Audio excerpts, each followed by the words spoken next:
Please be seated. The record will show the presence of the jury, the defendant, and all counsel. Ms. Lamont.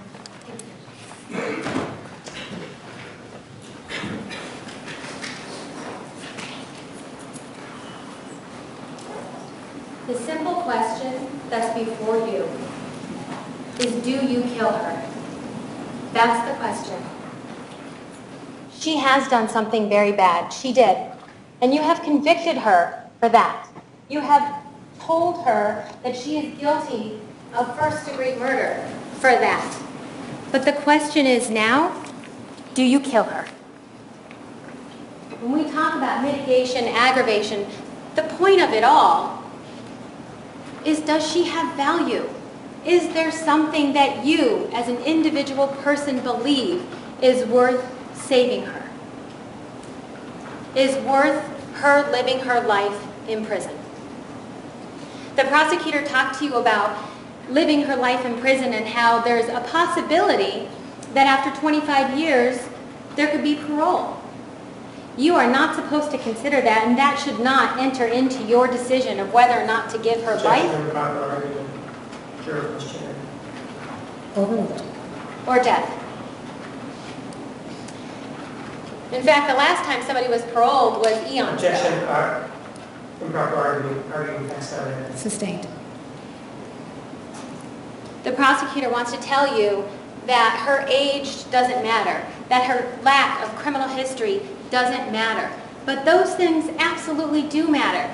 We're not talking about whether or not to convict her. We're talking about whether or not to kill her.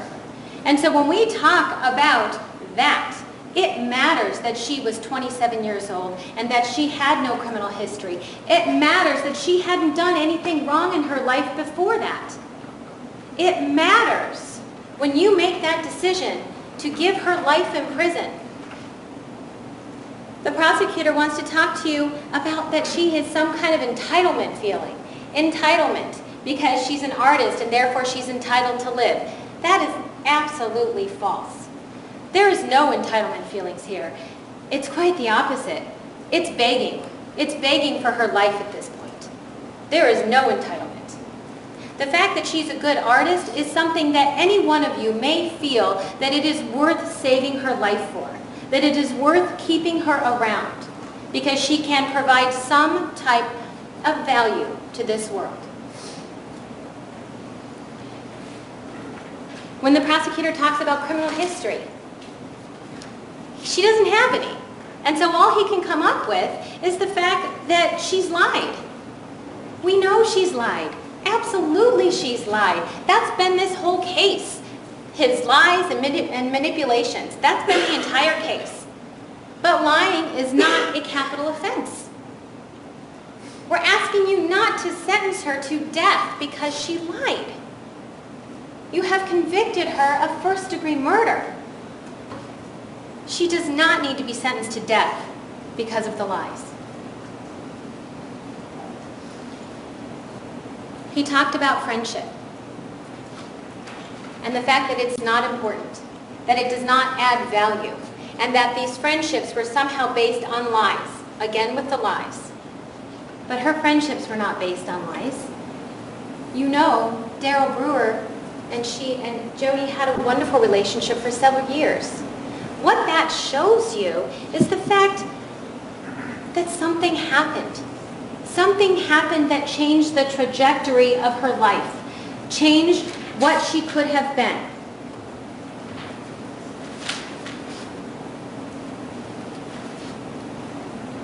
The prosecutor wants to talk to you about the lack of support from her family, but yet they're here.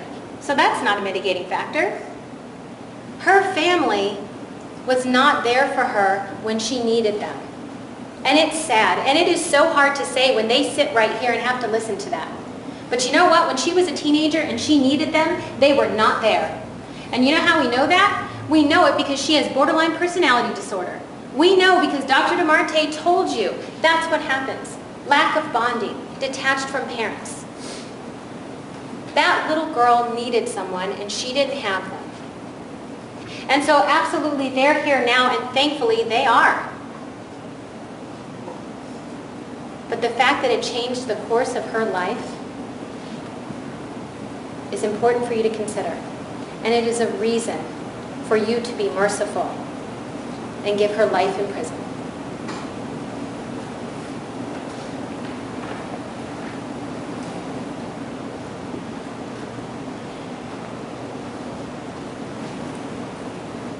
The prosecutor wants to remind you about the one statement that came out in this case, that she liked to play the victim. Jodi has not played the victim.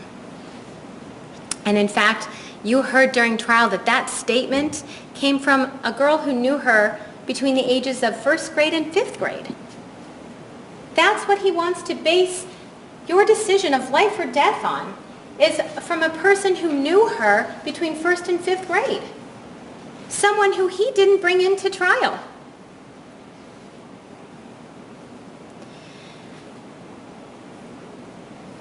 He wants to tell you that she's doing nothing but the bare minimum in life.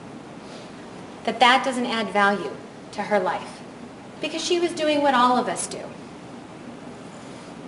The point of the fact that she can add value, the fact that she has something to give to this world, is important. The fact that she looks beyond her current situation and has a hope to contribute to this world still is important for you to consider. It is an awful, awful thing that she did. And Travis's family is certainly suffering for it. But your conviction of first-degree murder is why, or is how, they have been, hopefully, get some peace. Your conviction of first-degree murder speaks to what she did. And there's no disputing that at this point. We're not explaining it. It is what it is. The question now before you is, do you kill her? Do you kill her for the one act that she did? The one horrible act?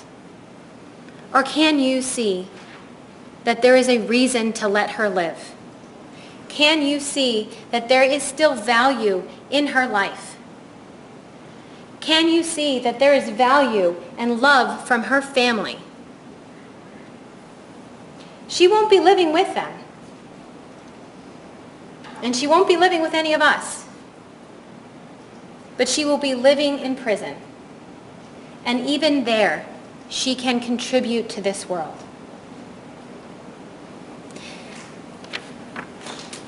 We are asking you to find mercy.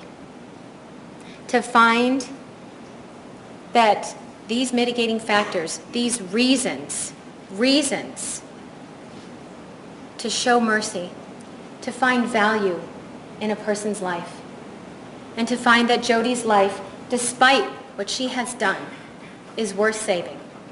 We're asking you to give her life in prison. Thank you. Ladies and gentlemen, please turn to page 11 of your instructions.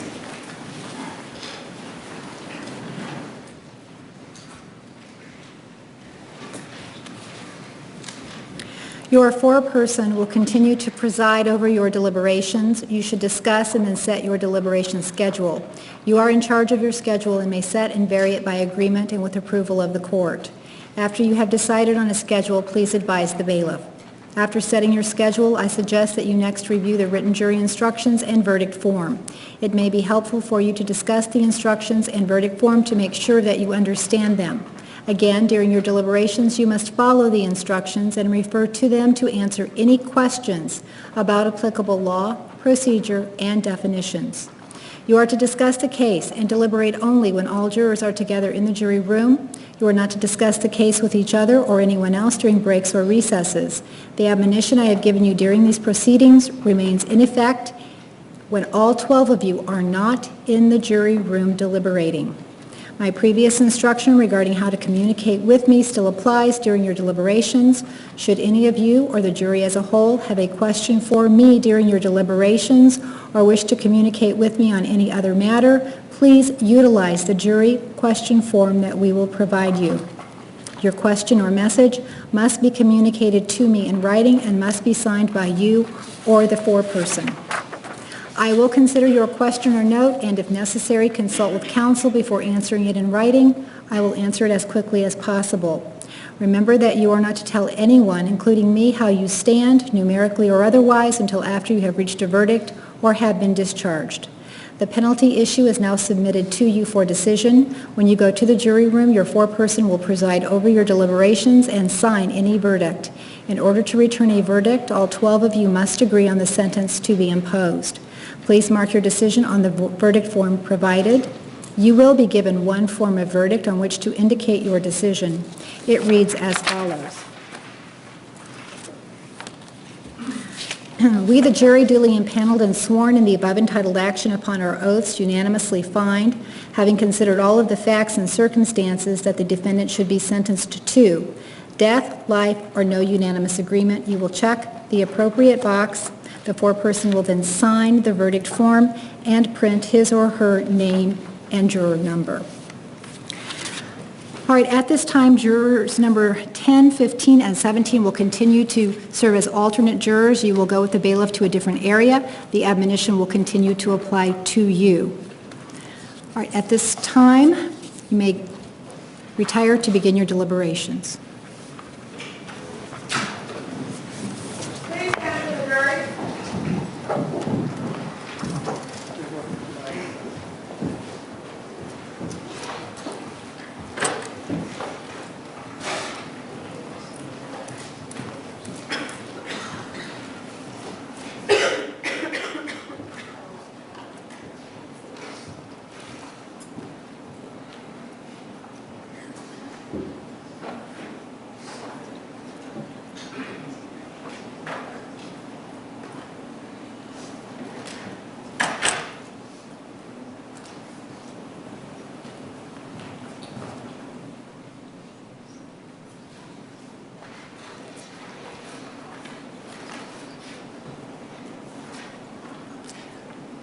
We are at recess.